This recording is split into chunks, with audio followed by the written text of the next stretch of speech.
Welcome to the Week 8 Los Angeles City Section football video. Connor Morissette and Alex Scar. Alex, last week we had 7 of the 8 teams in the Cal Preps top 8. In our top 8 this week, we were 8 for 8, just switch around Carson and Venice. Things are figuring themselves out here as we get closer to the postseason.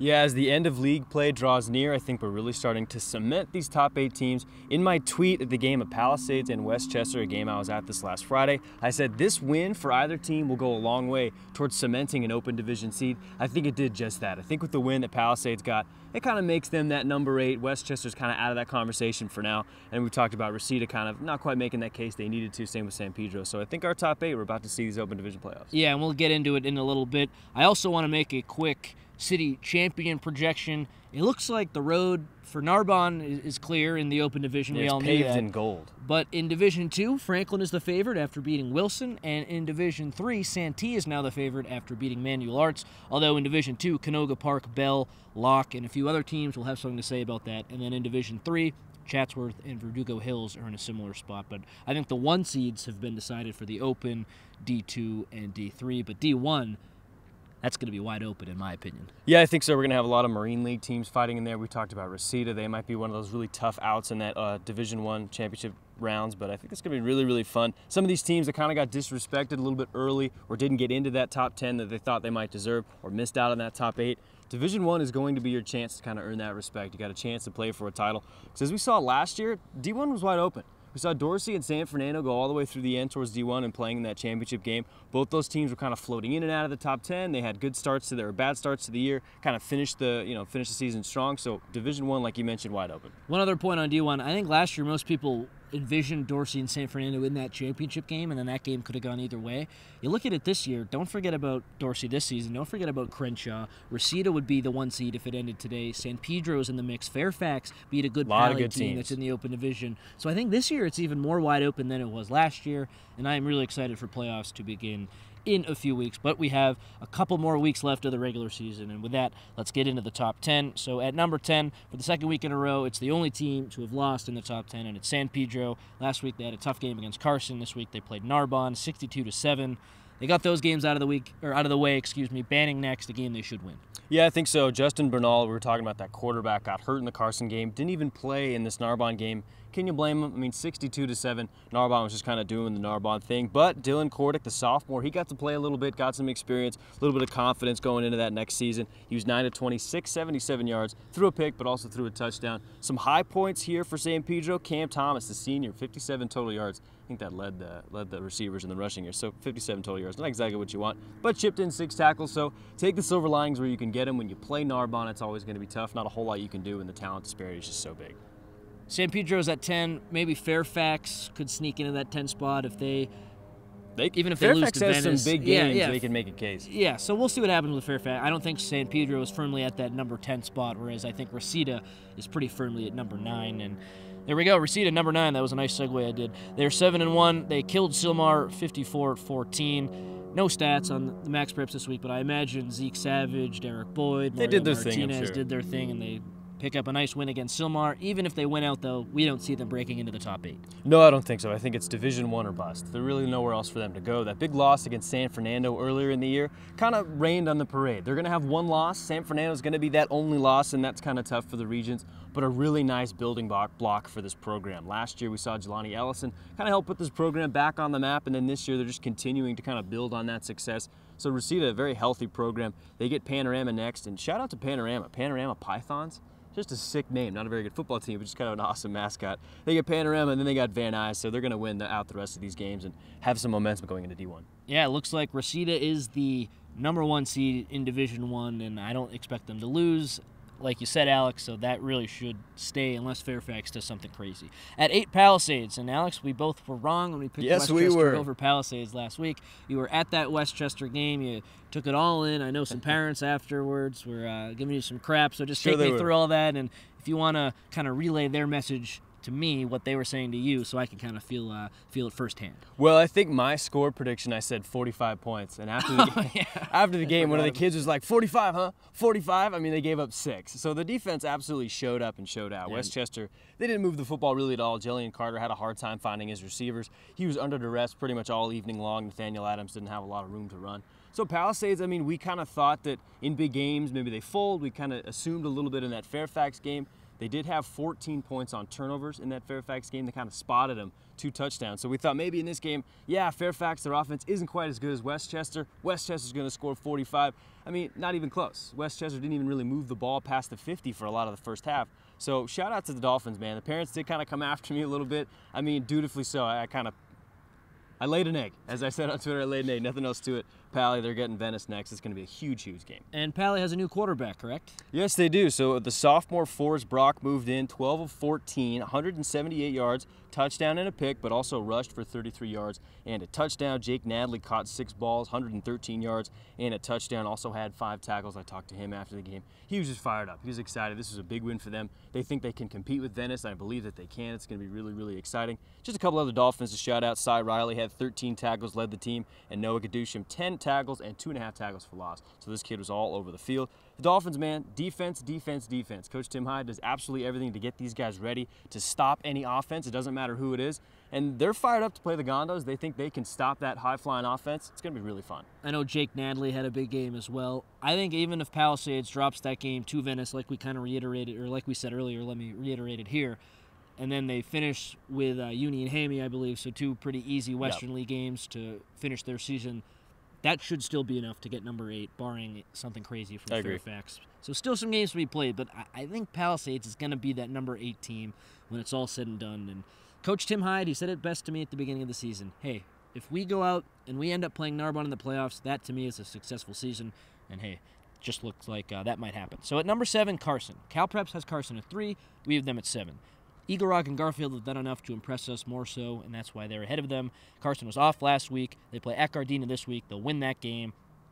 They're going to finish the season 5-5. They're going to beat Gardena, and they should beat Banning to get them to 5 wins, and then they'll lose to Narbonne in that last game.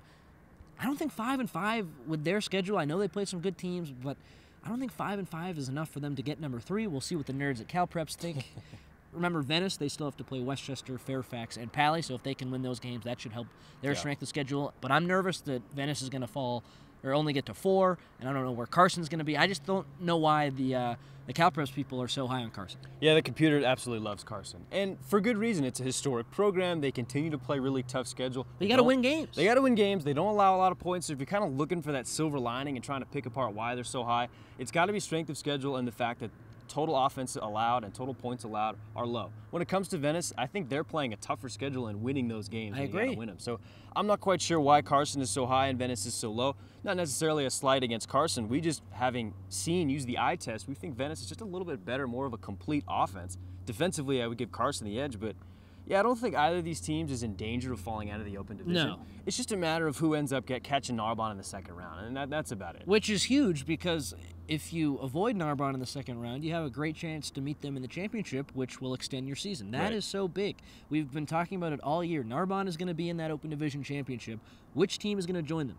Because that team, they'll probably lose that game, but they'll be guaranteed another game after that, and everyone wants to continue to play. That's the name of the game. You want to keep moving on, and making the Open Division championship guarantees that. I would hate to see Cal Preps kind of mess with Venice a little bit and not give them a chance to play Narbonne if that's the way the cards fall in that championship game. Still a long way to go, but I can just kind of foresee that already, and I'm getting angry over nothing, I guess. Let's cross that bridge when we get to it. So at 6, Eagle Rock, 7-0, 67-0 win over Marshall.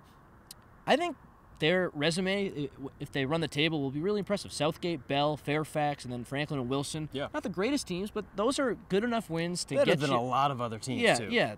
I think that resume is good enough, and I like that they're 6 this week.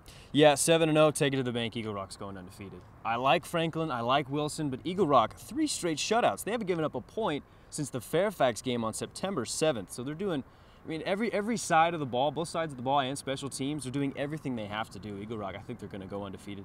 Cal Preps, I think, has them sitting at 4 or 5, somewhere right in there right now. I think they're at 6 right now. They're at 6? I think we have it correct. I think we have Garfield 5 and Eagle Rock 6, and that's what CalPreps has it as well. All right, well, that means they miss out on Narbonne in the second round, so Exactly. that would help them a little bit. And if Eagle Rock could maybe not quite shock it, but if they could just continue to execute and they play in the Open Division Championship, that's going to be huge for the Eagles. So shout out to them. They're 7-0. They get Lincoln next. As you mentioned, they blew out Marshall. Nathan Corrales doing Nathan Corrales things, 10 of 15, 212 yards, 2 touchdowns, also rushed for a touchdown on 103 yards.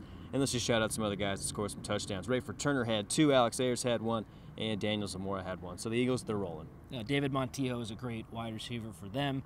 Mentioned the resume with Eagle Rock. It's really good and up against a lot of other teams. I think it's gonna be able to pass the eye test a little bit.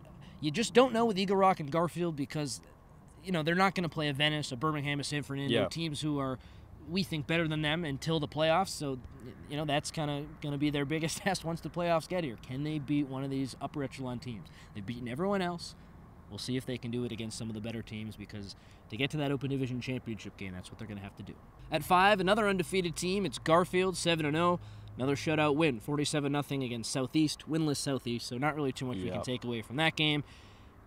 We said Eagle Rock has been tested a little bit more than Garfield has, and I think that's true. But Garfield, the reason they're in front of Eagle Rock, they have just been blowing everybody out, and I expect that to continue next week at Southgate. Yeah, if I'm taking Eagle Rock to the bank, if I need a safer stock and I just really have no nads, I'm taking Garfield to go undefeated. They're doing absolutely everything right. Their league is just not as strong. Less money, though. Smaller payout. Smaller payout, but hey, if you're really scared, you got to just get an automatic pick. Take Garfield. They're going to go undefeated. As you mentioned, they get Southgate. Southgate just had a tough, I think, 9-6 loss against Bell, so I think... You love Bell. Bell.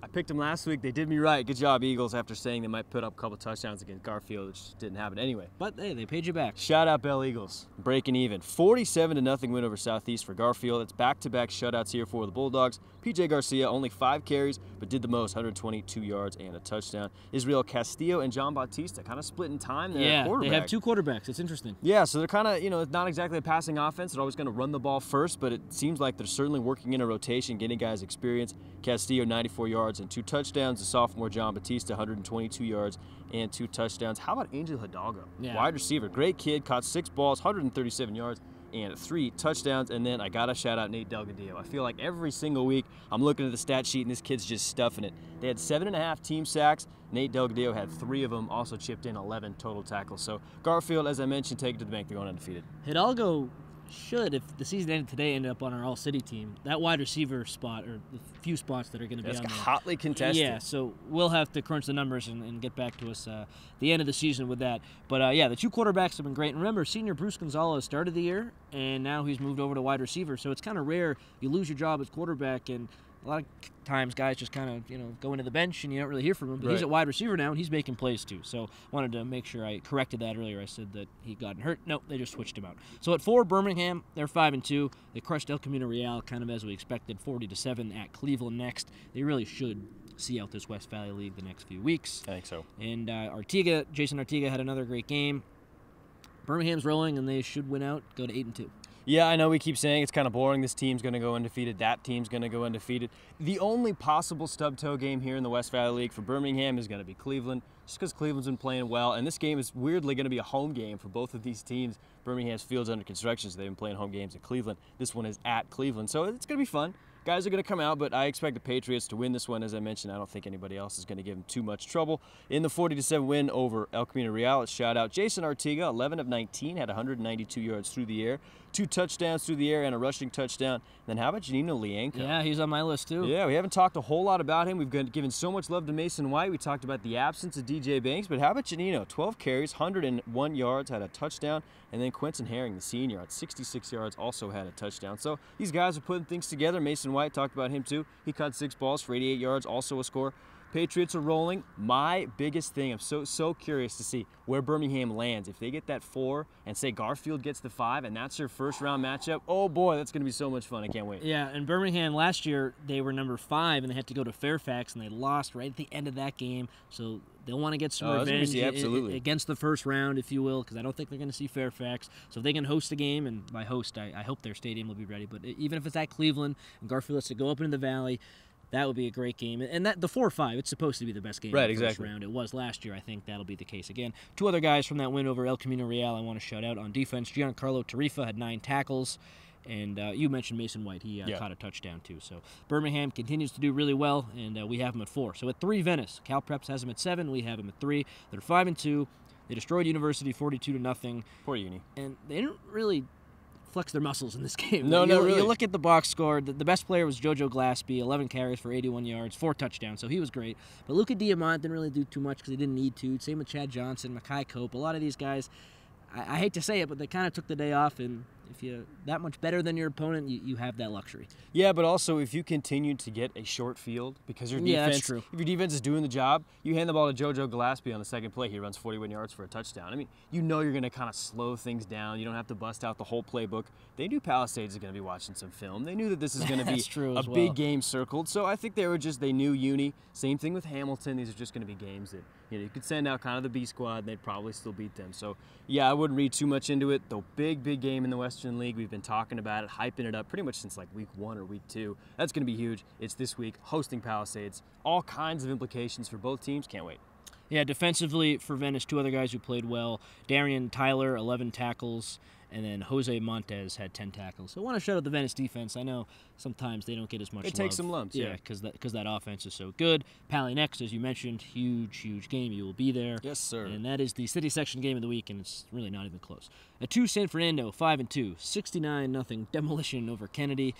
Poor Kennedy. 316 team rushing yards. Alex, we know they can run the ball really well, and their defense is improving week by week. Is that combination good enough to get them to the Open Division Championship game? Yes, I think so.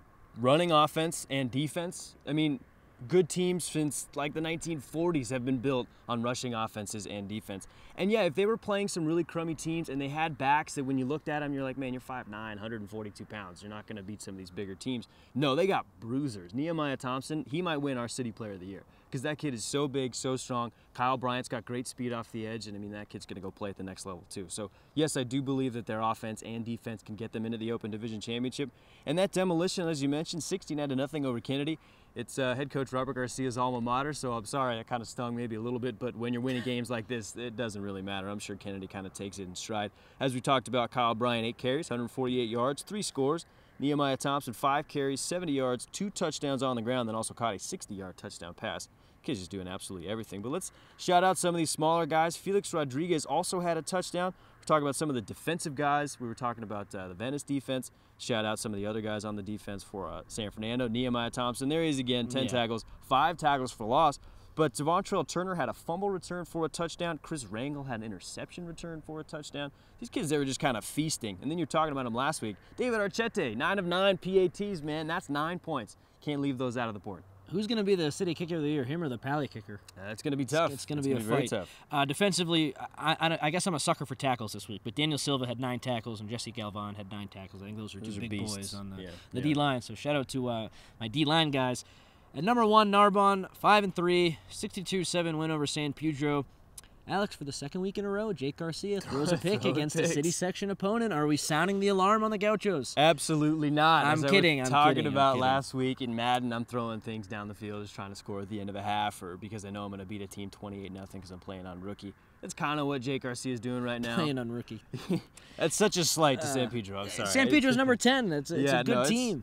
But I don't think Jake Garcia is making too many mistakes. No. It's just he's forcing the ball because he's trying to make plays. It's natural. It's only a sophomore. Things will tighten up. Not a big deal. Let's shout out Jack Brown. Huge day. Marcis Yes, the running back, went out with an injury. Jack Brown's filled in very nicely, very capably, 148 yards on the ground, scored 3 touchdowns. How about Jalen Henderson? Yeah. Talked about him kind of losing that quarterback spot when Jake Garcia got cleared. He had 4 carries, 54 yards on the ground, and chipped in 2 touchdowns. So Narbonne, I mean, there's nothing else to say, man. We've said it all. We've basically crowned them Open Division champions. So is the rest of the city in a way. So Narbonne, keep doing what you're doing. Malik Horn, who is a really underrated linebacker.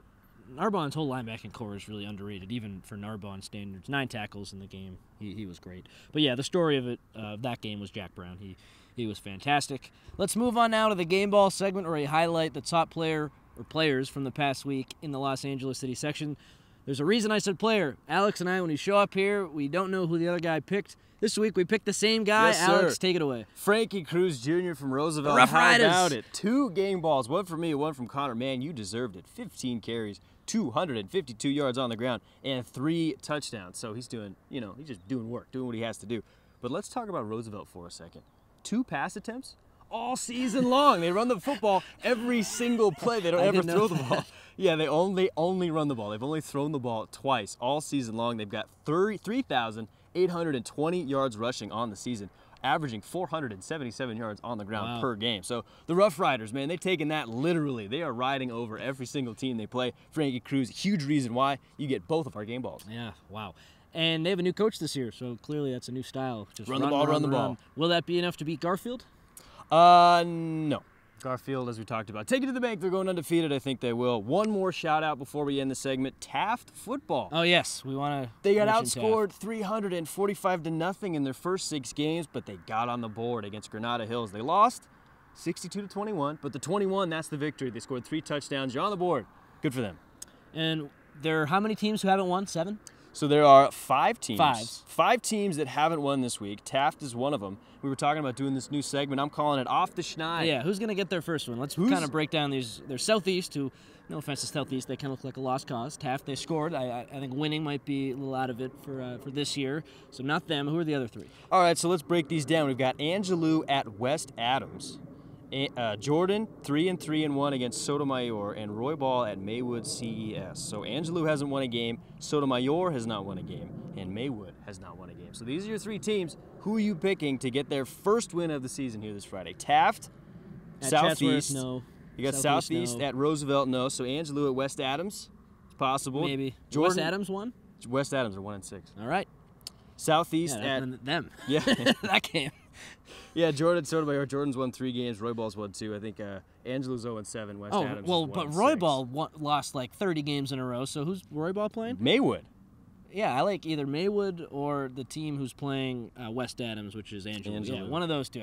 How could you not like those? Yeah, I think I'll probably take Angelou just because Maywood's it's like the 2nd year of the program, so you never know. 2nd year of the school. 2nd year of the school. Give me Angelou. He's taking Maywood. Go get your first win, guys. I hope you do. All right, so that's kind of a preview of the picks. Let's get into some more picks.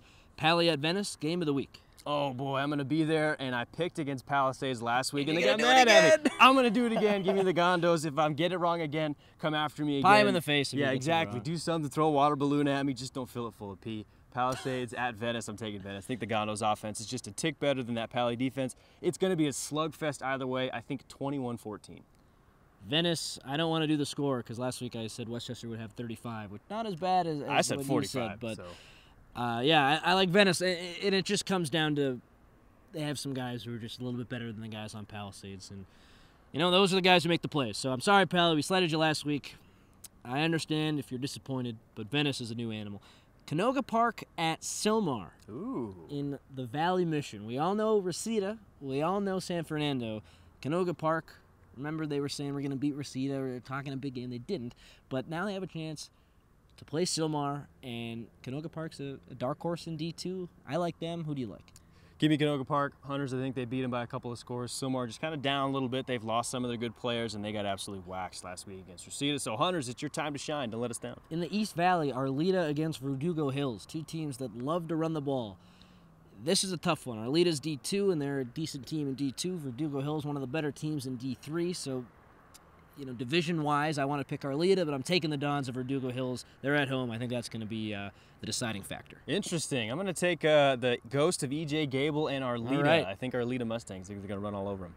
Yeah, James Ochoa is a great running back for Yes, he is. Arleta. He's on our top 5 list of rushing games. Yes, he is. Do you have any other games? So we got a couple. We got ECR at Granada Hills. That's El Camino Real at Granada Hills. That's another tough, a rivalry battle. A rivalry game. West Valley League. They go toe-to-toe in basketball, toe-to-toe in volleyball, baseball. Here's football. I don't think this is exactly the same caliber rivalry as some of the other sports, but I'm taking El Camino Real to bounce back after that big loss against Birmingham. I think they beat Granada Hills. No way. Elko's down. Granada is up this year. I like the Highlanders of Granada Hills. Wow, I got a move. DM from someone on Granada Hills and said, come check out our game. We're not going to make it this week, but I'll pick you. I'll pick you this week. All right, Granada Hills. Big move from Connor Morissette. We got Westchester at Fairfax. Westchester really had a stub-toe game against Palisades. Their offense did absolutely nothing. Fairfax kind of slowly coming back into the fold. I think I'm taking the Lions in this one. I think Scott Harris gets it all going, and they've got some good momentum heading into the rest of their season. Yeah, Westchester, we picked you last week, both of us. You're dead to us this week. Fairfax. You can't lay an egg when both of us pick you like that. She's making us look bad. It has to be Fairfax. It has to be Scott Harris.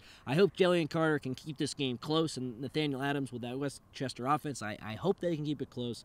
But I did not like what I saw from that Palisades game. Gives me Fairfax, who looks like a hot team that might be kind of under the radar a bit. Remember, they got killed by Crenshaw earlier this year. That's a few weeks in the past, so they're a new team now. They are. Got two more, Locke at Dorsey. Both of these teams, Locke is on the upswing. Dorsey's kind of been down a little bit, but I don't see the Dons losing this one. I think they pick up a couple of scores. Locke is still going to be a good team once they get into that lower division playoff, but I'm taking the Dons. Yeah, online, on Twitter, all year, everyone's saying, check out Locke.